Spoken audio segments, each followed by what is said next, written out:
Florida Governor Ron DeSantis doesn't talk much about his time as a JAG officer at Guantanamo Bay, and that might be because detainees at the prison say that he was personally involved in torture that they experienced. Okay, first of all, this is a bigger story than the DeSantis part of it. DeSantis, if you take, we beat on DeSantis every week, but here he was a JAG officer. He was looking through a fence. He was trying to say, these are standards that we have to follow. It was force feeding. Force feeding is not, under all the treaties is not torture.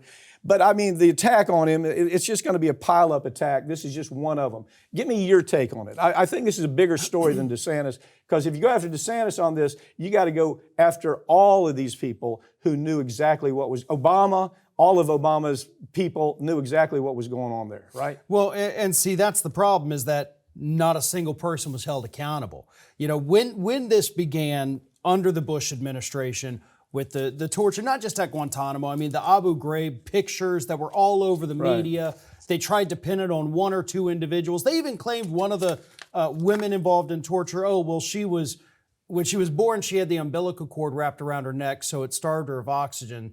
And they said that's why she ended up torturing. But this was legalized to a degree by Alberto Gonzales, by George W. Bush himself. The force feeding with these prisoners who were saying, look, I'm going to starve We're on a hunger strike because we're being held here on no charges. And this individual who's got a new book out, and he says Ron DeSantis was right there watching as all of these horrible things are happening to me.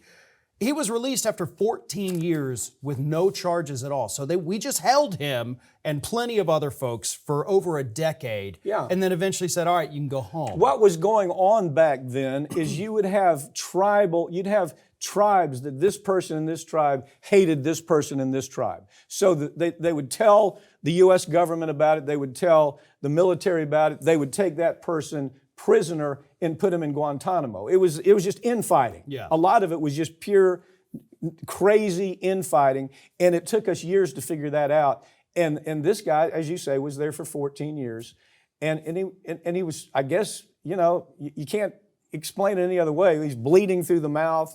The force feeding is not just stick a tube down somebody's nose and everything's okay. But the story is DeSantis was JAG officer. He was there at the time. There's a lot worse stories about DeSantis than that. Yeah. The stories that are taking place in Florida right now are horrendous. What he's doing to consumers in Florida is horrendous. And so if we look at DeSantis as a potential presidential candidate, we have to say, is he going to do the same thing nationally?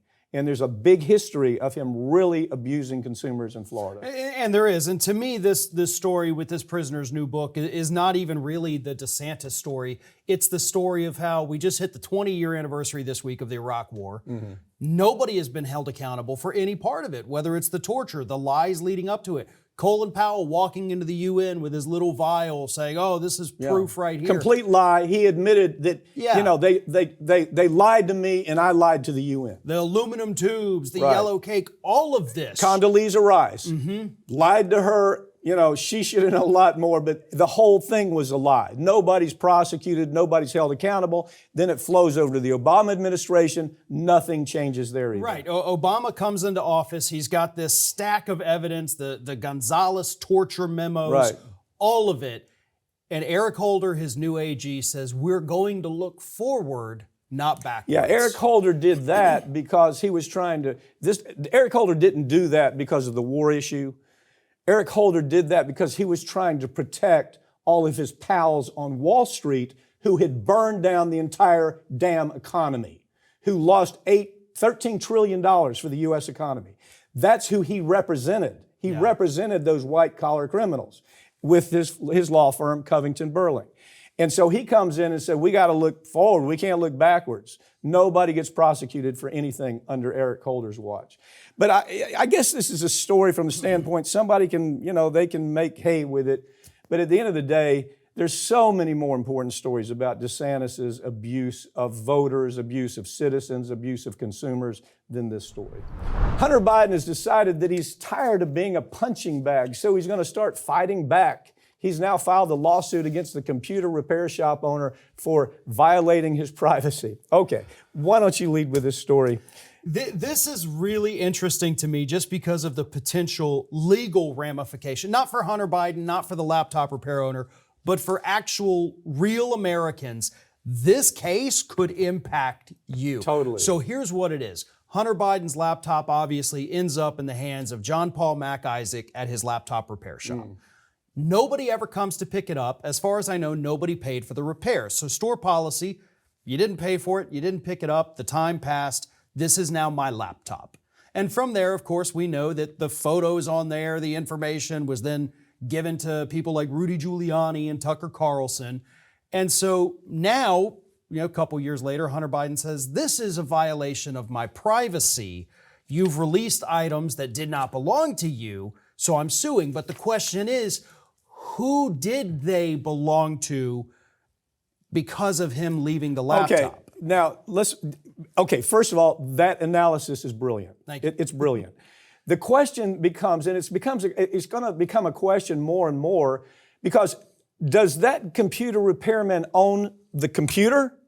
Does he have the right to use the computer, or does he have the right to use the content of the computer? That's the point you're making there, right? Yeah. Okay, here's the problem I see for Hunter Biden. When you bring a case like that, you open the door to almost limitless cross-examination, all right?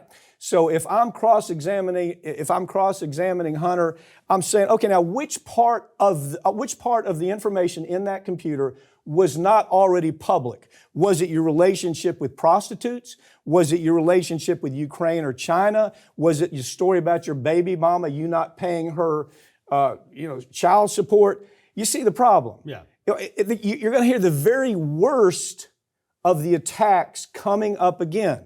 And he's got to say, well, the violation of my privacy was A, B, and C.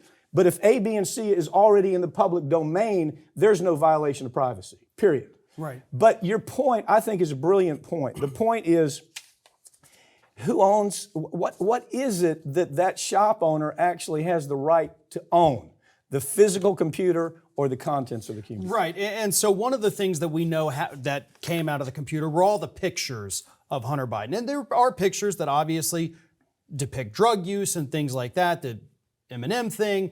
So do those pictures, upon forfeiture of the laptop, does the owner, John Paul Mac Isaac, is he now the intellectual property rights owner of those photographs, or does that stick with Hunter Biden? That is a question the courts have not ever answered. And I'm saying to you, by this lawyer advising him to do this, a lawyer on the other side is going to be attacking Hunter Biden, saying, let's go through the litany of everything, the prostitutes, the drug use, whatever it is. Let's go through the litany.